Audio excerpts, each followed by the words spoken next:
I feel like recording these as often as I have has created this sort of call out toward my very limited fashion sense. You know, I feel like the once a week thing can give me the benefit of the doubt, but when it comes to like doing it every 3 days like this, there's no reason that I'm basically wearing like the same 3 flannels. But this is me, especially during the fall, so whatever.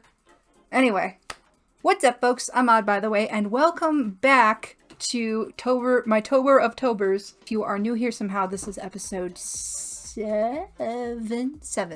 This is episode 7. We are on now days 19 to 21, because I've been doing these 3 at a time. This is basically a spin, figuratively and literally, on the Inktober challenge of sorts, the Artober, whatever you want to call it, where I'm using this wheel, a boop, and spinning to create a sort of custom list based off of all of these different Inktober lists at random. So what happens is that I spin the wheel, and today is day 19, and I think the cat wants out. Is that what you're saying? You went out of the room? You just saying hi? You want to come say hi to the people? Can I pick you up? Can I pick you up? Grimbus? Grimby's here. The list that I roll today, day 19 of that list will be the day that we're using, as well as day 20 and day 21, and so on and so forth until the end of the month. We are, after this, 10 days away from Spooky Day, so that's really interesting. But yeah, at that, let's just get started and actually, you know, spin our wheel after all of the interruptions I seem to have been getting. And a boop. What's the color of the day gonna be? There always seems to be one consistent color whenever I roll these. I'll have to do stats at the end. Is it blue again? Blue again. Okay. We'll open this in a new tab. Remove that from the wheel. Aries Prompt Foundry. Prompts that go bump in the night. Ooh. Alright, and today is day 19. Screams on the Wind. That's cool. Okay. Awesome. So another sentence-long prompt. Got that sorted out. So let's go on to our next day. And it's not going to be blue again. It's going to be green. All right. We got green. Green feels like the least common of these roll results. Again, I want to do like statistics at the end to see like what's up with the colors in this wheel. Obviously it's completely random. Okay. A boop. And this will be day 20.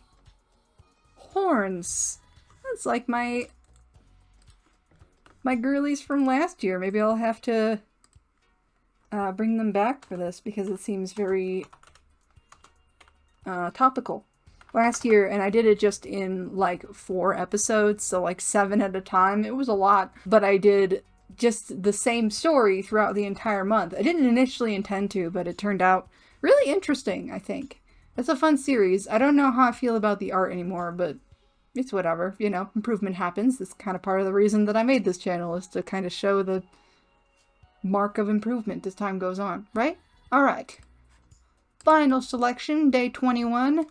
Let's see, I'm gonna go for another green, I think. I think green is gonna be our color of the day. Am I wrong? Repeat colors? You gonna save me? Yeah! Nice. Okay, it stopped right before blue. Alright. Move. Another written out one. That's just a list, and that's perfectly fine. And we're doing day 21. Retreat. Ooh. And this is technically a writing challenge, but we are focusing purely on art. But that's okay. I hope. And that's from Sweetie. That's cute. I like their background and stuff too. Well, okay. Those are our prompts for this assortment of pieces. So I will see you in 3 days for the speed paint voiceover, where I will go over what I did with these prompts over that period of time. See you there. Day 19 was another sentence-long prompt, Screams on the Wind, and I may have made 2 for this. Because when I say that my brain was not working, dear God, I feel like I saw the potential of this prompt, but maybe that paralyzed me subconsciously somehow. You do not understand the number of dead sketches that led to these results. It was one of those days where I was suffering to get something, anything, on the page. I'd procrastinated the prompt itself for hours, my energy wasn't in it, and initially I was just going to do something stupidly simple to try to get it done, but then I didn't like that either. The prompt sort of had me thinking about like coyotes, because coyotes can sound very human-like in their cries. They sound like they're laughing and screaming. That's why I have issues with any show where there's like paranormal or cryptid investigations in complete wilderness outdoors and they hear a scream. Animals make weird sounds, man. Initially, I got this idea of sort of like coyote werewolves, werecoys, I guess, but the sketches I was making just weren't panning out the way that I wanted them to. When I got overwhelmed, I figured I would just settle on a kind of cliche, classic shot of a single character howling at the moon. I don't mind her, and I'll show you the sketch process. It's probably running now. You tell me what you think, but I just really feel like this deserved a little more. I think I may have also just been caught up on trying to make it look creepy, but instead I went kind of a more whimsical route for the second piece. 2 werecoy kids just running through the forest. I figured, you know, if kids scream and coyotes scream and both sound like bloody murder, when you hear these girls playing, you'd think that there was like a bloodbath going on or something. If I technically worked on this late enough into the night that it was technically the next day when I finished, let's just keep that our little secret, okay? I post these 3 at a time anyway. It's not like I'm trying to keep up with posting every day at livable hours. Based on my sleep schedule, honestly, I don't think that I could do that. Like, let's be real here. Part of the reason that I do, like, these preemptive recording things is because, like, if I tried to post the same morning, like, every day on, like, social media or something like that, it might not happen. Anyway, these 2 girls are named, left to right, Rosemary and River. They're sisters who were born human to a relatively well-off family. They hated their constant charge of looking and acting like little dolls, but they had a secret. When they could sneak off by themselves, the 2 would run and play as forms they discovered deep in the forest. Werecoys. Apparently, this actually ran in the family. Their mother had been supposedly cured of this, but the girls wouldn't be having that. Each time they turned into their coyotes, they would get bolder and wilder at home. By the time their extended family thought to separate them, send them off to different boarding schools, and finally teach them to be ladies, they stole off into the forest. Their mother seemed to have an inkling as to where they were, but disappeared shortly after herself, never to be seen again. Sometimes in the forest, you can still hear coyote cries that sound more like screaming and laughter than usual.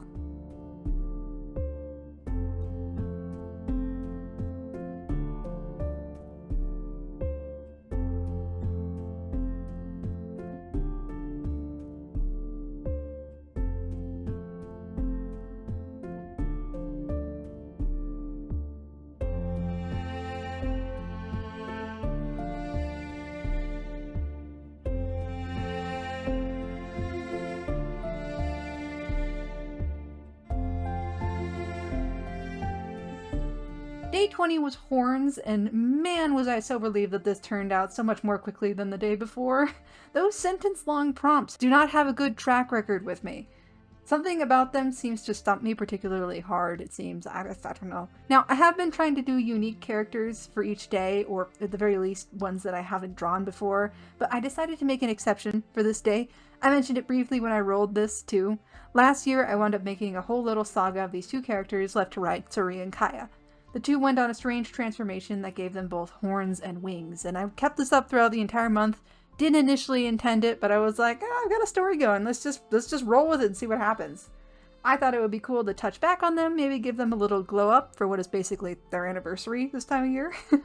I gave Suri an undercut and some pink to the ends of her hair, and Kaya is mostly the same. Her hairstyle is different. I also feel like I have improved. I mean, it's been a year, so I'd hope so. But these 2 in my mind just look considerably better.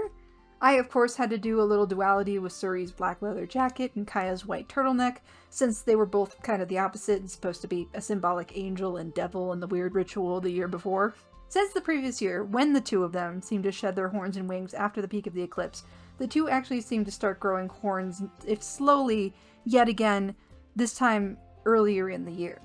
Their horns were distinctively different, more so matching their hair colors, and whatever process to them had obviously left them changed, or maybe just revealed some certain part of them that they always had. Kaya's gotten better, not completely, but better, about her guilt and self-deprecation, and Suri has been trying to be less isolated and judgmental. Effectively, that was part of the reason that they turned out the way that they did in the story, kind of, almost.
Day 21 was Retreat. I actually started recording this after going in and trying to sort of brainstorm and thumbnail a bit. I don't know why, but I do feel like I put some undue pressure, maybe like to perform or something on myself when I actually start to record, because I kind of want to start recording, the actual thing I'm going to wind up finishing. Thumbnails are an important part of the process, of course. I just feel like I'm just weirdly pressuring myself, so to relieve some of that pressure, I put some of that deliberation off camera, which is probably also good because this turned out to be the longest process of the three.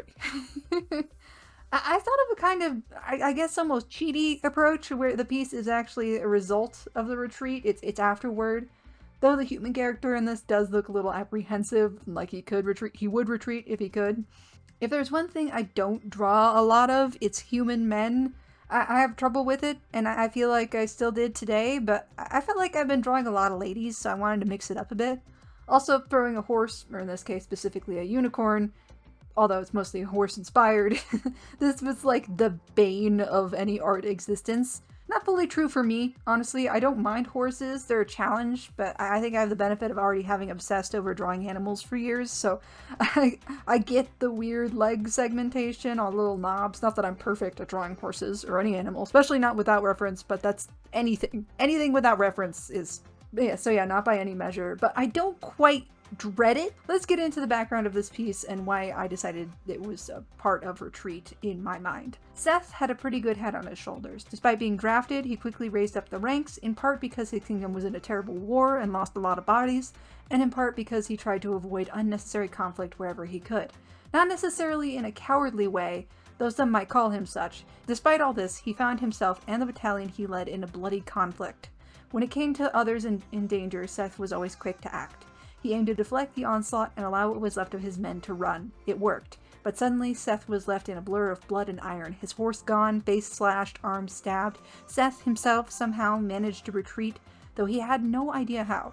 He collapsed in a glade, sure that the wounds he acquired would surely kill him, but grateful for the brief respite.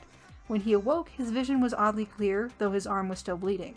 In front of him, a curious unicorn foal. The two of them startled for a moment, but the creature gestured toward his arms and cautiously moved forward.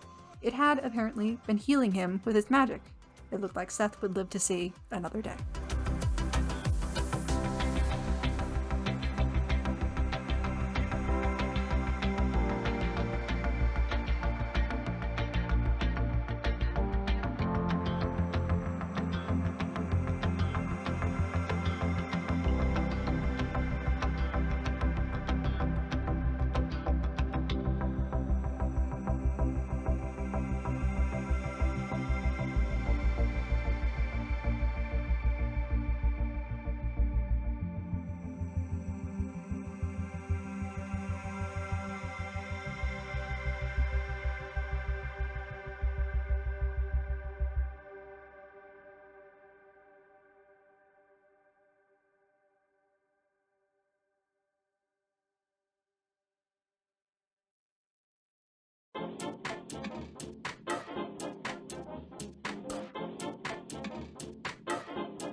But those are my pieces for this round. It was kind of a rough set for me, all things considered, but these kind of slumps do happen when you're drawing every day. So that's what I'm telling myself.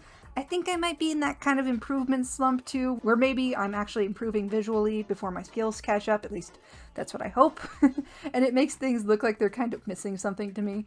Regardless, I hope you enjoyed seeing my process here. Leave a like on this video if you did like it, and subscribe to catch the rest of this series and all the other fun art challenges that I do. But at that, I'll leave this here, and I'll see y'all on Friday, I believe, for days 22 through 24.